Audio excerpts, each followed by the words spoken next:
할렐루야. 오늘 이 아침에 하나님께 기도하러 나오신 우리 성도님들을 환영합니다.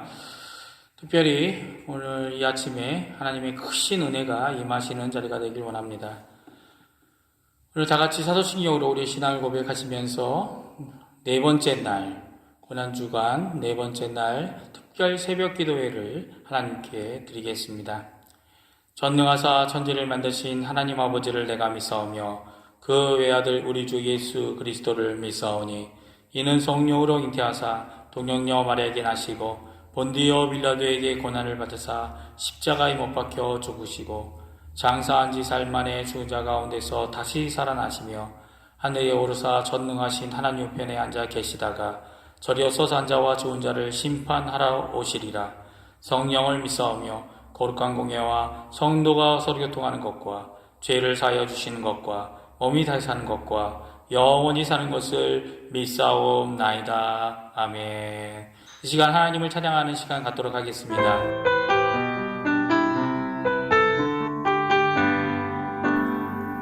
보소서 주님 나의 마음은 선한 것 하나 없습니다. 그러나 내 모든 것 주께 드립니다. 사랑으로 안으시고 날 새롭게 하소서. 주님 마음 내게 주소서. 내 아버지 주님 마음 내게 주소서. 나를 향하신 주님의 뜻이 이루어지도록 주님 마음 내게 주소서. 오소서 주님 나의 마음은 선한 것 하나 없습니다. 그러나 내 모든 것 주께 드립니다. 사랑으로 안으시고 날 새롭게 하소서. 주님 마음 내게 주소서. 내 아버지 주님 마음 내게 주소서. 나를 향하신 주님의 뜻이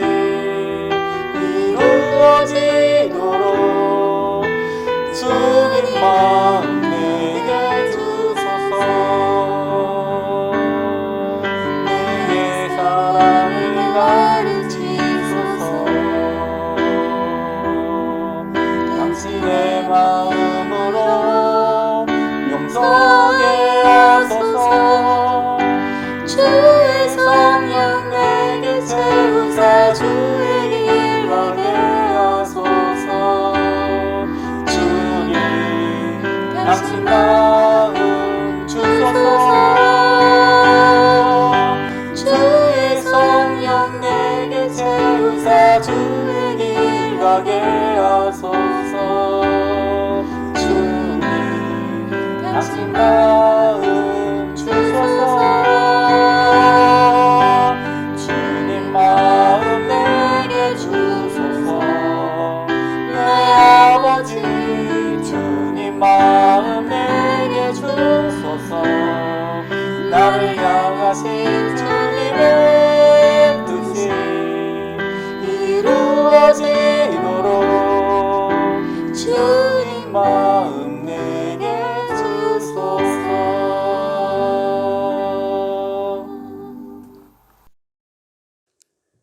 참 좋으신 하나님, 감사를 드립니다. 오늘 우리가 고난주간 넷째 날에도 함께 모여 주께 예배하게 하신 은혜 감사합니다. 내가 곧 길이요 진리요 생명이라고 말씀하신 예수님, 이번 주간 동안 주님을 깊게 생각하는 시간이 되게 하시고 주님의 십자가 앞으로 나오는 복된 시간이 되도록 인도하여 주시옵소서. 주님, 갈보리의 십자가를 짊어지신 주님을 생각할 때마다 우리는 그 은혜와 그 사랑에 늘 감격합니다. 주님은 우리를 죄악 가운데 버리지 아니하시고 여전히 우리를 사랑하시는 그 사랑으로 구원해 주셨습니다. 고난 주간을 보낼 때에 세상의 헛된 욕심 버리게 하시고 오직 주의 말씀을 더욱더 굳건히 붙드는 시간이 되게 하여 주시옵소서. 예수님을 기념하며 예수님의 흔적을 찾는 시간이 되게 하여 주시옵소서. 이 시간 우리들 예수님의 순종을 기억합니다. 예수님도 인간이셨기에 스스로 감당하기 어려운 십자가를 벗고 싶었지만 오직 아버지께 순종함으로 갈보리의 길을 걸으신 주님의 순종을 우리가 본받을 수 있도록 인도하여 주시옵소서. 그 순종에 동참함으로 예수 그리스도를 멸방 가운데 전할 수 있도록 은혜를 베풀어 주시옵소서. 힘든 시간들로 인해 어려움에 처해 있는 우리 성도들을 위해 기도합니다. 주님, 동행해 주시고 위로하셔서 이 모든 어려움들 하나하나를 잘 이겨낼 수 있도록 은총 내려 주시옵소서. 특히 연로하신 우리 어르신들 함께 하셔서 영육간에 늘 강건케 해주시기를 간절히 원합니다. 오늘도 예수님의 말씀으로 우리를 먹이실 김주문 목사님 위에 함께 하시사 이 모든 고난주간을 통해 더욱더 의미 있게 보낼 수 있는 말씀을 허락하여 주시옵소서. 묵묵히 맡은 바 소명을 다하고 계시는 이면태 목사님께도 주님의 동행이 늘 함께 하시길 간절히 원합니다. 오직 주님의 십자가만이 우리의 모두의 자랑이 되게 하셔서 주 안에서 서로 사랑하는 우리 모두가 되게 하여 주시옵소서. 우리를 위하여 죽으시고 부활하신 예수 그리스도의 귀하신 이름으로 감사하며 기도드립니다. 아멘.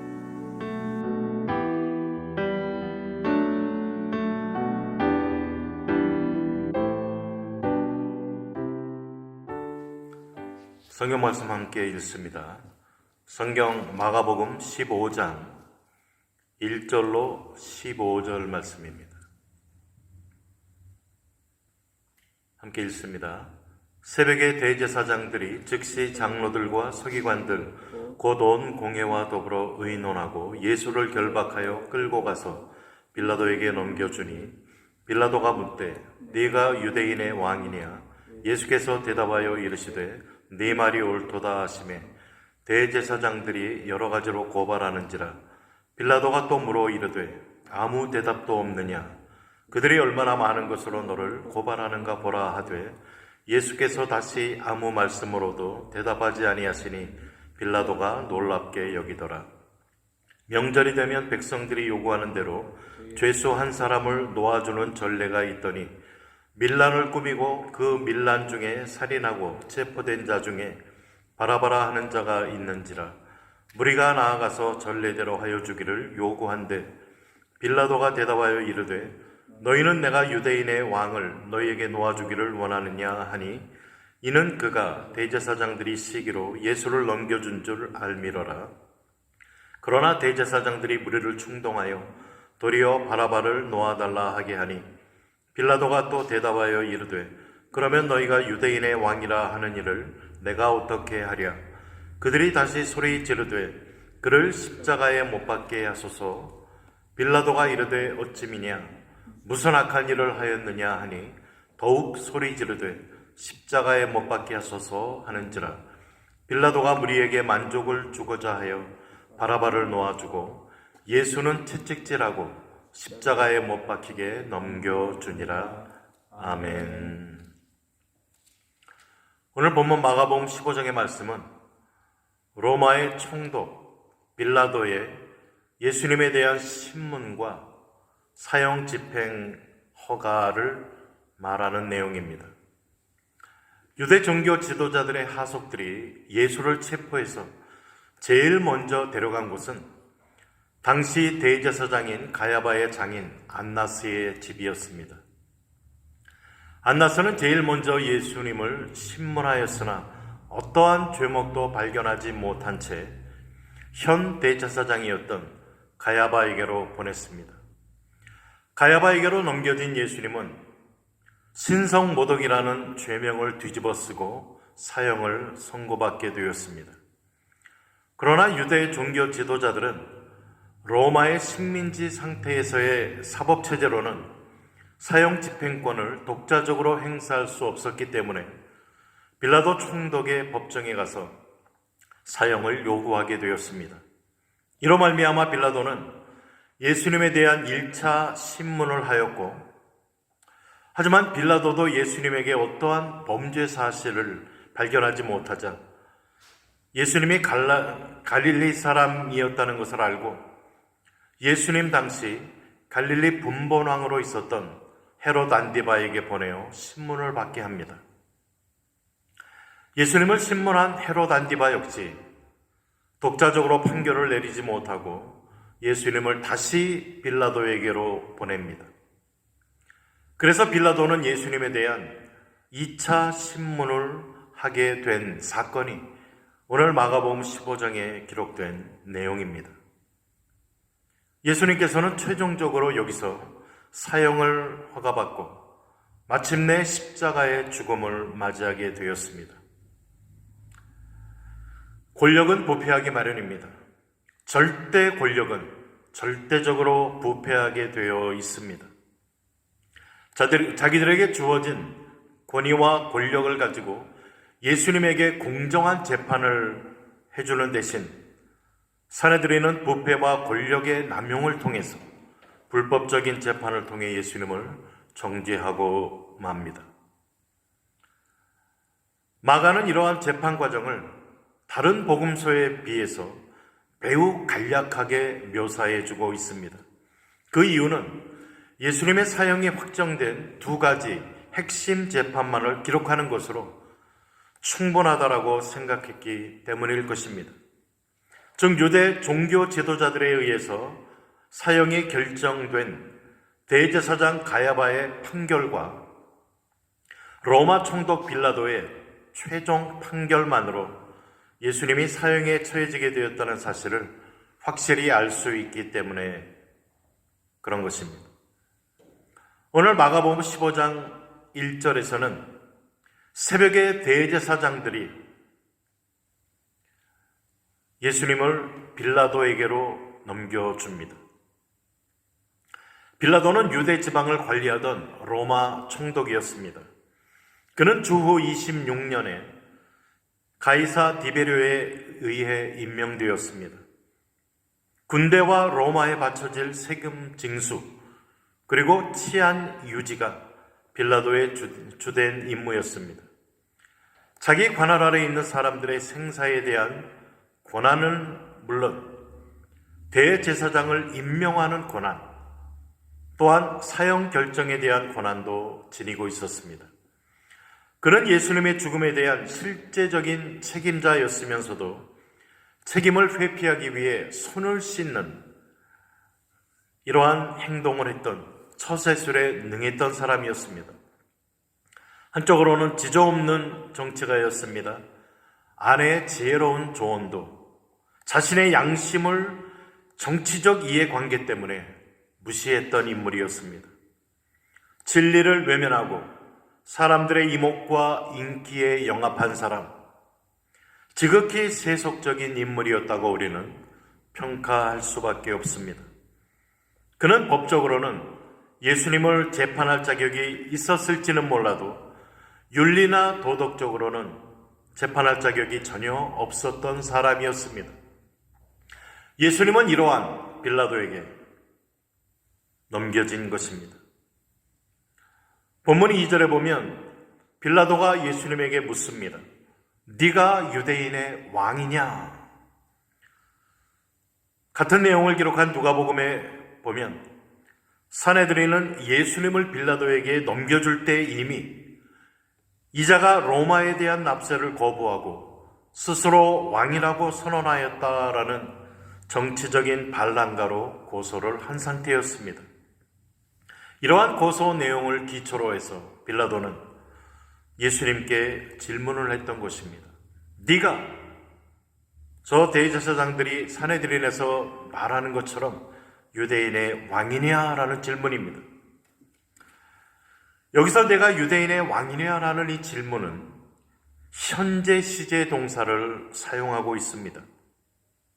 즉 이 질문의 내용은 과거에는 비록 네가 왕으로 행세했을지 몰라도 지금이라도 그 사실을 부인하면 형벌을 감해주거나 정죄를 하지 않으려는 빌라도의 의도가 분명히 들어 있었습니다. 그는 유대인들이 예수님을 시기하여서 죄를 뒤집어 씌워서 자기에게 넘겨줬다는 사실을 알고 있었습니다. 그러므로 그들의 기소를 신뢰하지 않았던 빌라도는 이때까지만 해도 가급적이면 예수님을 살려주려고 힘썼던 것을 보게 됩니다. 5절에 예수님께서 아무런 대답도 하지 아니하자 빌라도가 기이하게 여기고 놀랍니다. 빌라도는 아주 극악스럽게 예수님을 비방하던 대제사장들의 모습과는 너무나 대조적인 모습을 예수님에게서 보게 됩니다. 저들은 끊임없이 예수님을 비방하며 고소하는 데 반해 예수님은 아무런 항변도 변명도 하지 않고 침묵으로 일관하고 계셨습니다. 6절부터 보면은 유대인들에게 이 명절, 여기에 나오는 이 명절은 유대인의 가장 큰 명절인 유월절을 가리킵니다. 이스라엘 민족은 과거 애굽에서 종노릇할 때 유월절 어린 양의 피를 문의 문설주에 칠함으로 인해서 장자 재앙에서 구원을 받았습니다. 이로 인해서 이스라엘 백성들은 출애굽하게 되었고 바로 이 날을 기념하기 위해서 유대 최고의 축제로 유월절을 지키기 시작했던 것입니다. 그러나 바로 하나님의 구속사 안에서 예수 그리스도 자신은 이 유월절의 어린 양이 되셔서 십자가에서 피를 흘리심으로 인류를 사망의 죄악에서 구원하는 구세주가 되셨습니다. 구약 유월절의 예표적 의미를 완성시켰을 뿐만 아니라 이 유월절의 의미를 유대인뿐만 아니라 세계 모든 인류에게 의미 있는 축제로 만드셨던 것입니다. 이제 본절에서부터 15절까지는 실제적으로 빌라도의 2차 정치적인 신문이었습니다. 바로 이 2차 신문에서 예수님은 십자가의 죽음이 결정되게 되어집니다. 누가복음에 의하면 빌라도는 1차 신문을 하고 나서 어떤 판결을 내리기를 미루고 예수님이 갈릴리 사람이었다는 것을 알고 그 당시에 갈릴리 지역을 다스리던 헤롯에게로 예수님을 돌려보냅니다. 이것이 두 번째 정치적인 신문이었습니다. 헤롯의 관심은 다른 데 있었죠. 예수님께 기적을 행해보라고 조롱합니다. 그 기대가 충족되지 않자 헤롯은 예수님을 다시 빌라도에게로 보냅니다. 그래서 오늘 본문이 기록되고 있는 이 재판은 정치적인 세 번째 재판, 빌라도의 두 번째 재판 과정을 이야기하고 있는 것입니다. 오늘 본문 마가복음 15장 6절에서 백성의 구하는 대로 죄수 하나를 놓아주는 전례가 있더니 유대 지방에 전해 내려오는 특유한 풍속이 있었습니다. 그것은 이 명절에 죄수 한 명을 풀어주고 그 죄수의 자리에 대신 유월절 어린 양을 죽이는 풍속이었습니다. 이 풍습에 의하여 유대 지방에서는 매년 유월절에 죄인 한 명이 석방되었습니다. 따라서 본문은 로마법에 의한 총독의 사명권에 대한 설명이라기보다는 유대 지방에 내려오던 풍속에 대한 설명으로 이해하는 것이 타당합니다. 오늘 본문 7절, 8절의 이 내용은 누가복음 23장 19절에 자세하게 설명이 되어집니다. 바라바라는 이 인물, 이 사람은 성중에서 밀랑과 살인을 하여 옥에 갇힌 사람이었습니다. 또한 이 바라바는 열심 당원 중에 한 명이었다라고 그 가능성을 이야기합니다. 과격한 행동주의자, 시카리라고 품에 칼을 품고 다니면서 행동이 앞섰던 그러한 열심이 특별했던 사람들이었습니다. 이 바라바는 그 일원 중에 한 명이었다라고 학자들은 이야기합니다. 이제 군중들은 두 사람 가운데 하나를 선택해야 하는 상황을 맞이했습니다. 이 흉악한 죄인 바라바냐, 아니면 유대인의 왕이라고 지금 고발되고 있는 예수냐. 백성들은 대제사장과 지도자들의 충동에 의해서 바라바를 놓아달라고 소리를 칩니다. 빌라도는 당연히 예수를 놓아달라고 할 것이라고 생각했다가 놀랍니다. 그러면서 12절에 이렇게 이야기하죠. 그러면 내가 어떻게 하랴? 사실 빌라도는 자신의 권한과 법에 따라서 공정하게 재판할 수가 있었습니다.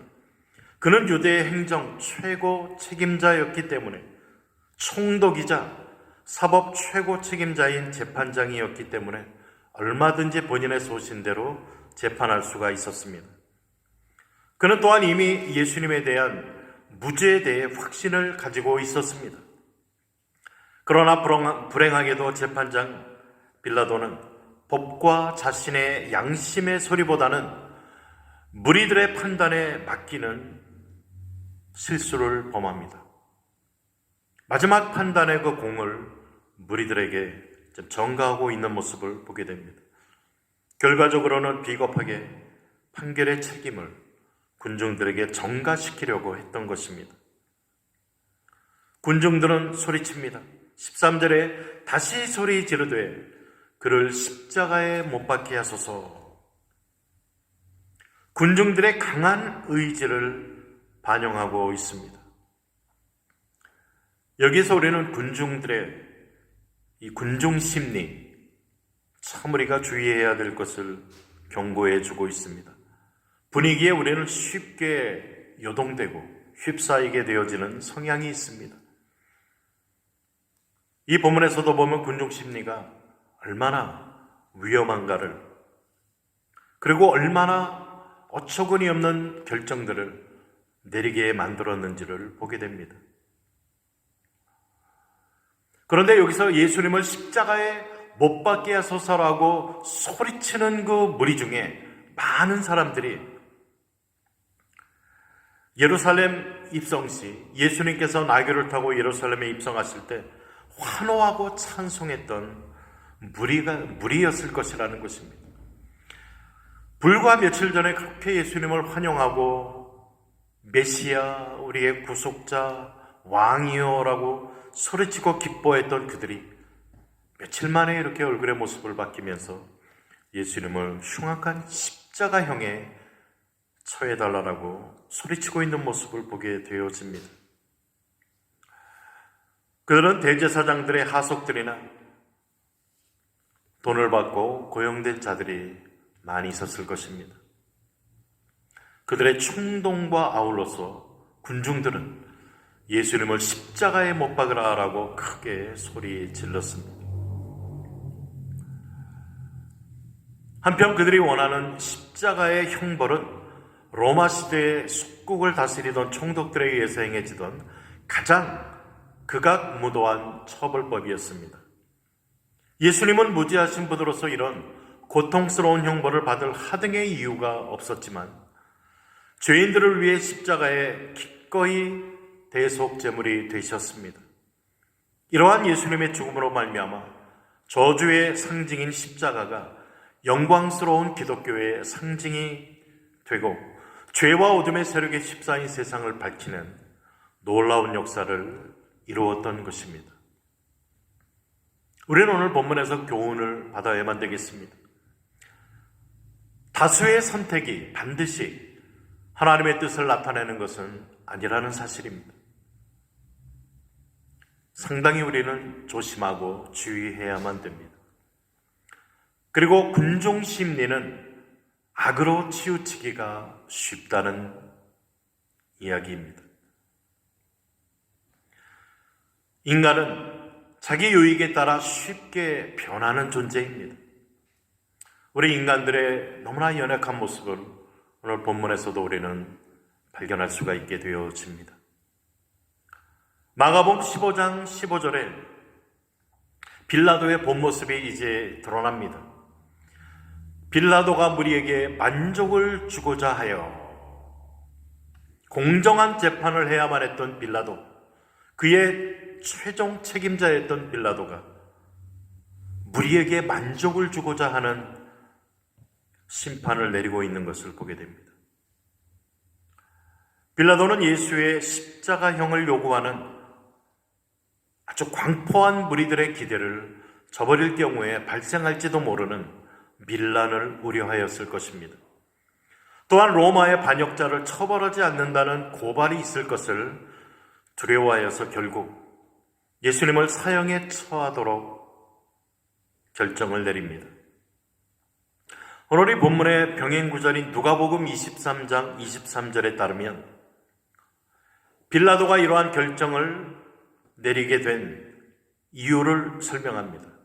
그것은 무리들의 소리에 졌기 때문이다라고 말입니다. 그는 재판장으로서의 법의 소리와 양심의 소리를 따르지 않고 흥분하여 제정신이 아닌 무리의 잘못된 소리를 따르는 오류를 범하고 말았던 것입니다. 다시는 돌이킬 수 없는 그런 실수를 범하고 맙니다. 그는 결국 예수는 무죄하다라는 판단을 내린 자기 자신을 스스로 속인 것입니다. 그는 예수의 죽음에 대해 자기 자신은 무죄하며 책임이 없다라는 것을 확인시키기 위해서 흥분한 무리들이 보는 앞에서 손은 씻었지만 그 후에 기독교인들의 입을 통해 빌라도, 그는 바로 예수를 죽인 자라는 신앙 고백으로 영원히 정죄되는 자리에 떨어지고 말았습니다. 빌라도는 자신의 욕망과 안정을 위해 불의와도 적당하게 타협하는 사람들의 전형적인 모습을 보여줍니다. 이 모습이 빌라도만의 모습이었겠습니까? 나의 모습이요, 연약한 우리의 모습을 대변해주고 있다는 것을 우리는 부인할 수가 없습니다. 우리는 이러한 빌라도와 같이 되지 않기를 주의하고 기도해야만 되겠습니다. 세상에서는 빌라도 같은 사람이 출세합니다. 또한 빌라도처럼 처세에 능한 사람을 칭찬합니다. 그러나 하나님 앞에서는 이러한 자는 가증한 자로 여겨지고 영원히 저주의 대상이 되고 만다는 사실입니다. 우리는 비록 진리를 행함에 있어서 자기에게 손해가 오고 또 위기가 닥친다 할지라도 절대로 불의와 타협하지 않는 그런 신앙을 가지고 있어야만 되겠습니다. 세상의 잠시의 유익을 위해 영원한 하늘나라의 유익을 포기하는 것은 지극히 어리석은 자의 선택인 것입니다. 요한일서 2장 15절로 17절은 우리에게 분부합니다. 경고합니다. 세상과 세상에 있는 것들을 사랑하지 말라라고 합니다. 왜냐하면 세상에 있는 것들은 전부 다 육신의 정욕, 안목의 정욕, 이생의 자랑을 구하는 것이라고 이야기하면서 이러한 것들은 시간이 지나면 다 지나가 버린다라고 말합니다. 그러면서 하나님의 뜻을 행하는 자만이 영원히 거한다라고 우리에게 말씀해주고 있는 것입니다. 오늘 본문의 말씀을 묵상하면서 찬송가가 하나 떠올랐습니다. 통일 찬송가 145장, 새 찬송가, 통일 찬송가도 145장입니다. 그 가사가 이렇습니다. 오 거룩하신 주님, 그 상하신 몸 조롱과 욕에 쌓여 가시관 쓰셨네. 아침 해처럼 밝던 주님의 얼굴, 이 고통과 치욕으로 창백해지셨네. 주 당하신 그 고난, 죄인 위함이라. 내 지은 죄로 인해 주 형벌 받았네. 내 주여 비옵나니 이 악한 죄인을 은혜와 사랑으로 늘 지켜주시고 주소서. 나 무슨 말로 주께 다 감사드리랴. 끝없는 주의 사랑 한없이 고마워. 보잘것없는 나를 주의 것 삼으사 주님만 사랑하며 나 살게 하소서. 아멘. 기도하겠습니다. 사랑의 하나님, 감사합니다. 고난주간을 지나면서 주님께서 고난당하시고 또 신문 받으시며 심판당하신 그러한 주님의 고난을 저희들이 함께 묵상하며 말씀을 상고했습니다. 주님, 아무 죄 없으신 예수님께서 죄와 허물로 또한 죄악으로 형벌받을 수밖에 없는 나를 위해, 우리를 위해 이러한 모진 고난과 수모와 심판을 당하시고 십자가에 달리신 주님, 그 주님의 사랑과 은혜를 저희들이 감사하며 이 고난주간 주님의 말씀을 통해 더욱더 우리의 시선을 주님께로 향합니다.